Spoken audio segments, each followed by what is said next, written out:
sesuatu yang menarik karena ekspresi umat Rasulullah ketika mengekspresikan rindu sayang itu kan salah satunya dengan bersolawat, bahwa ekspresinya dalam beberapa kesempatan nanti kita bahas itu, karena ini penting ya. Solawat Nabi itu kan tidak saja kita diperintahkan untuk bersalawat, bahkan Allah dan para malaikat juga bersalawat ya. Surat Al-Ahzab ayat 56, innallaha wa malaikatahu yusholluna 'alan nabi ya ayyuhalladzina amanu shollu 'alaihi wa sallimu taslima.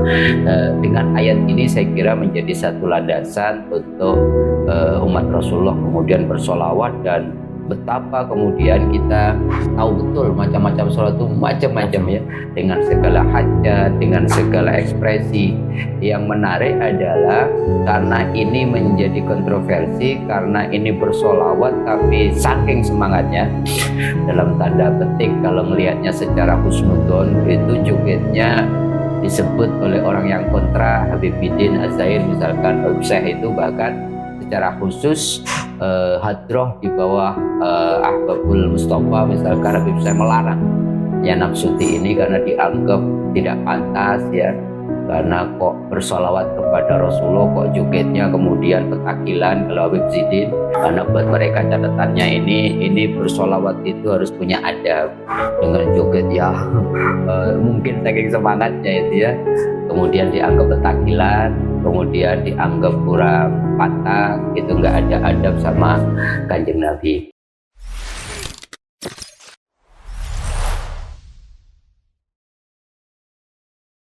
Assalamualaikum warahmatullahi wabarakatuh. Kita berjumpa kembali di channel Tauhid Cinta. Kali ini kita akan membahas mengenai sholawat ya nafsuti.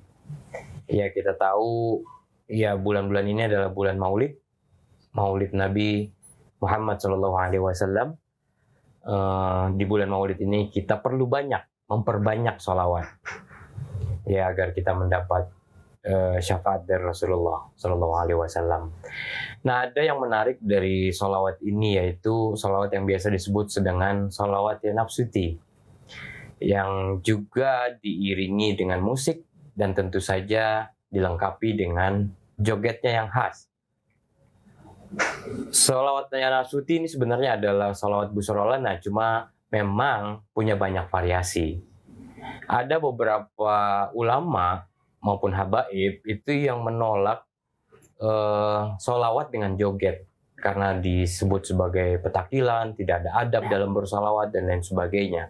Ya, nanti mungkin bisa disaksikan di video berikut ini.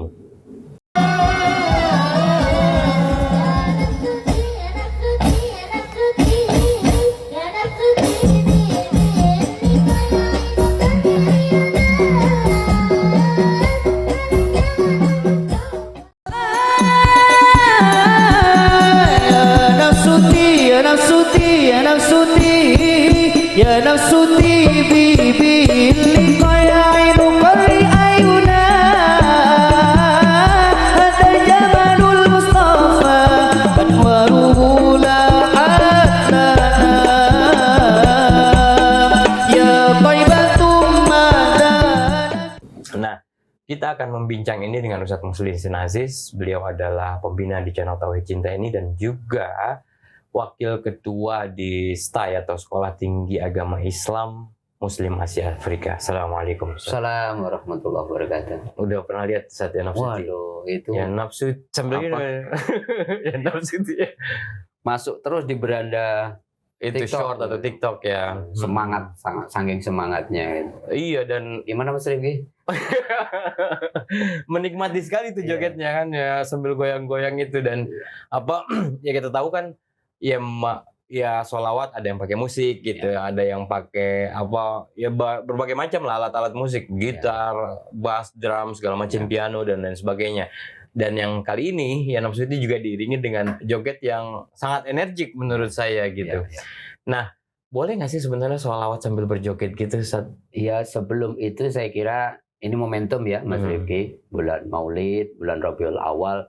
Saya kira kenapa menjadi sesuatu yang menarik karena ekspresi umat Rasulullah ketika mengekspresikan rindu sayang itu kan salah satunya dengan bersolawat. Bahwa ekspresinya dalam beberapa kesempatan nanti kita bahas itu, karena ini penting ya. Solawat Nabi itu kan tidak saja kita diperintahkan untuk bersolawat, bahkan Allah dan para malaikat juga bersolawat ya. Surat Al-Ahzab ayat 56. Innallaha wa malaikatahu yusholluna 'alan nabi ya ayyuhalladzina amanu shollu 'alaihi wa sallimu taslima.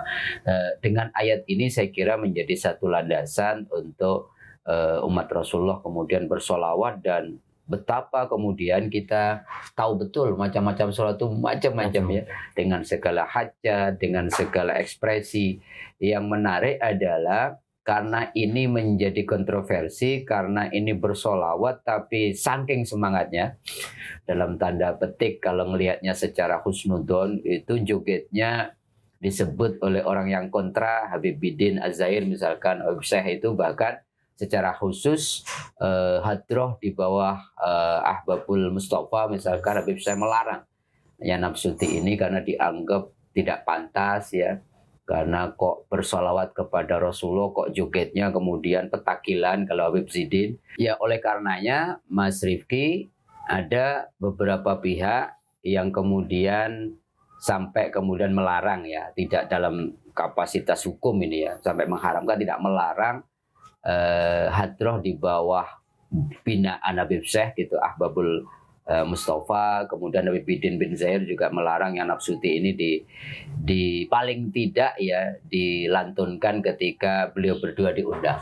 Karena buat mereka catatannya ini bersolawat itu harus punya adab, dengan joget ya mungkin saking semangatnya itu ya, kemudian dianggap petakilan, kemudian dianggap kurang pantas gitu, nggak ada adab sama Kanjeng Nabi.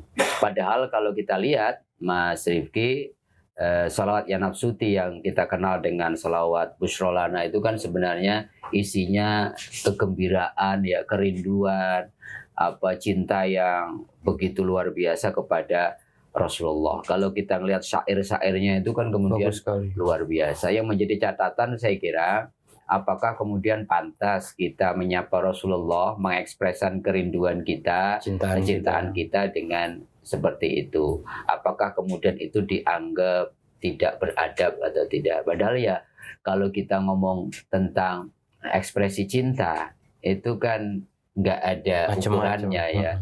Ya kita anak-anak sekarang itu udah ngomongin cinta, kita ngomongnya aduh lebih banget sih, babe gitu ya, atau manggil sesuatu yang ya Allah gitu, nggak mungkin gitu.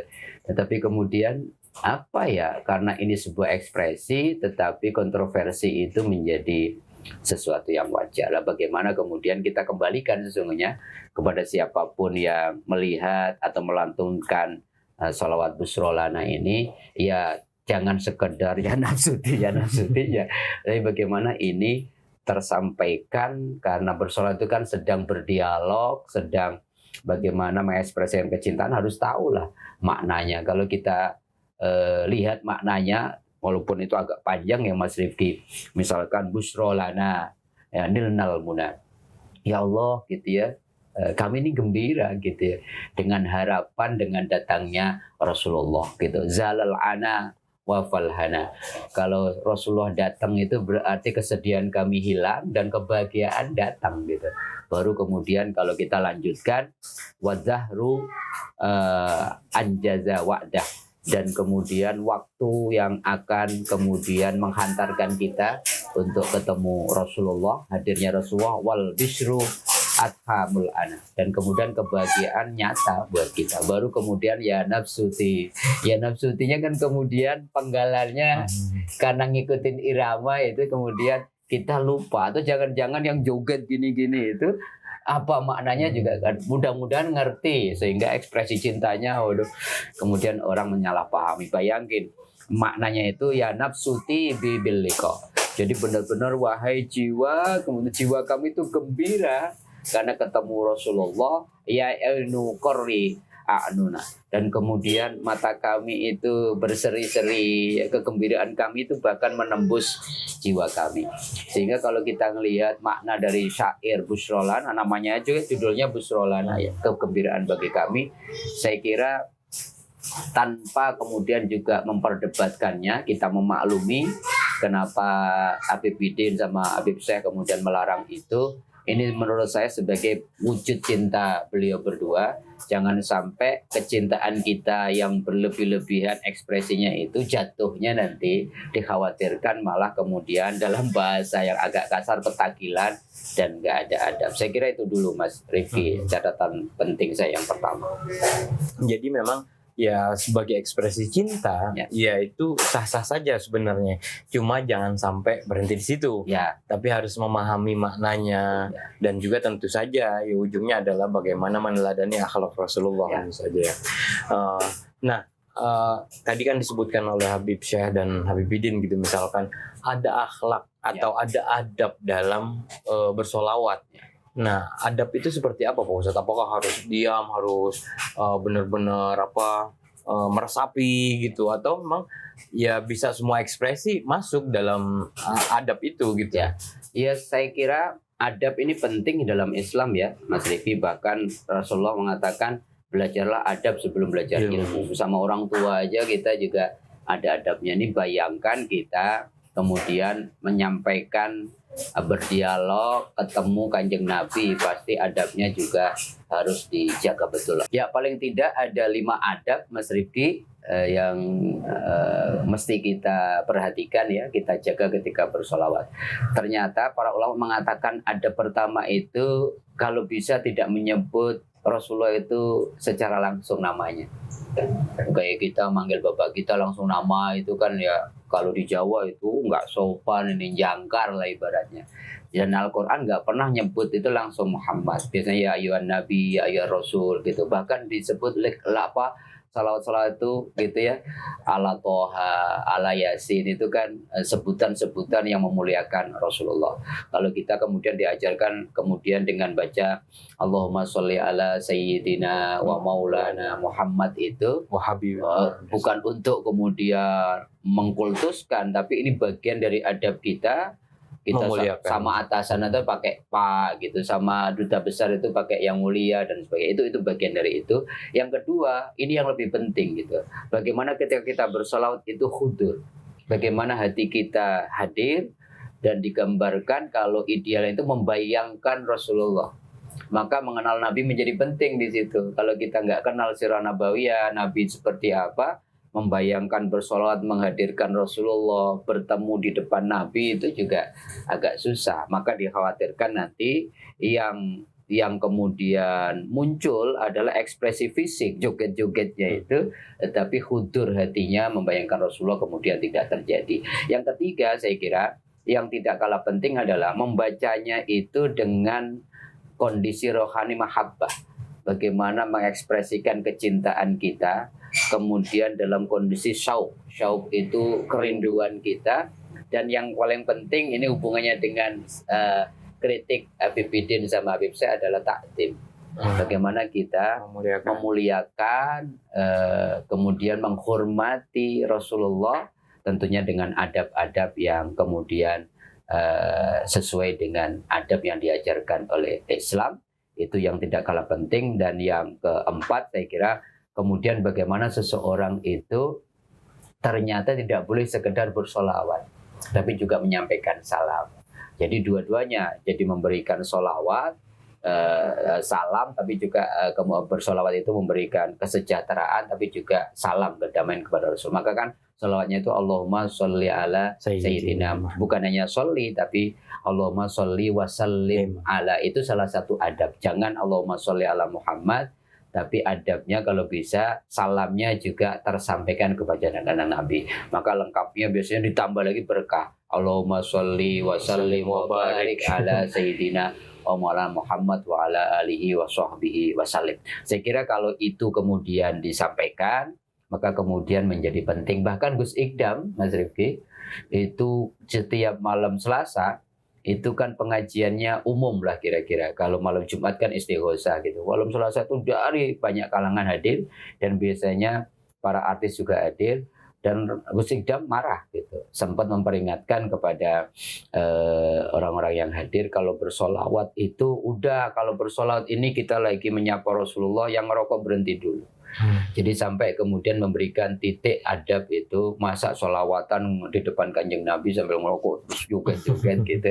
Dan Gus Ikdam walaupun tahu yang hadir anak-anak pang, anak-anak yang kemudian pengen dirangkul, tapi sampai segitunya aja Gus Ikdam memberikan titik, mengajarkan pelan-pelan kepada anak-anak ini untuk, ayo Anda ini sedang menyapa Rasulullah, maka tinggalin dulu lah sementara rokoknya, sehingga kemudian adab itu bisa terwujud. Saya kira itu beberapa adab yang kemudian kalau mau sempurna ya bagaimana kemudian kalau bisa dalam kondisi bersuci, kalau kondisinya memungkinkan dan sebagainya. Ya kalau kita lihat lagi kan sebenarnya yang hadir-hadir di pengajian, di majelis-majelis zikir, majelis-majelis ilmu itu orang-orang yang mungkin ya senang dangdutan, Ya, yang biasa hadir, dan ekspresinya gitu, cuma gitu ya. ekspresinya juga ini ya sudah lebih jauh lebih baik gitu loh ketika dia Daripada- walaupun melantunkan ini tapi sambil joget tapi lantunannya adalah sholawat gitu, bukan lagu dangdut atau apa gitu misalkan. Saya kira iya ya. Saya kira dalam konteks tarbiyah harus pelan-pelan ya. Kalau kita bicara tadrij ya, bagaimana bahwa tarbiyah juga butuh proses ya, daripada dangdutan yang nggak jelas, syairnya yang nggak jelas gitu ya.